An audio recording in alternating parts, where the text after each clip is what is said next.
Hi అండి, అందరికీ నమస్కారం. ఇదైతే మొన్న వాన పడ్డప్పుడు చెట్లన్నీ పచ్చగా అయినాయి.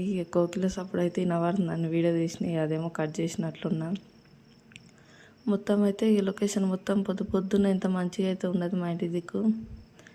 ఇక వాన పడ్డందుకు చెట్లన్నీ అయితే పచ్చగా మంచిగా అయితే కొడుతున్నాయి. కాబట్టి ఇక అనుకొని అయితే వీడియో అయితే తీసుకున్నాను, మంచిగా ఉందని.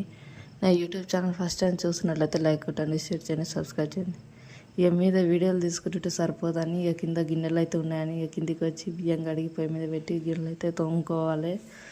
గిన్నెలు ఇక వంట చేసి ఇక పిల్లల్ని అయితే మళ్ళీ స్కూల్కి అయితే తొలిచుకోవాలి. మా పిల్లగాడు అయితే స్కూల్కి పోతాడు. ఇప్పుడు సండే స్కూల్ స్టార్ట్ అయినాయి కదా. ఇదేమో నైట్ మ్యాగీ తెచ్చుకున్నవి. ఇక గిన్నె అన్నీ ఇంట్లోనే అయితే అట్లా పెట్టుకున్నా. నైట్ ఓకే లేకున్నది. ఇక ఇవన్నీ అయితే తూర్చి ఇక పిల్లగాడిని అయితే స్కూల్కి అయితే పంపించుకోవాలి. ఇప్పుడు సండే అన్నీ ఇక ఉరుకులాటనే ఉంటుంది. స్కూల్కి పోతారు కదా పిల్లలు, ఉరుకులాడు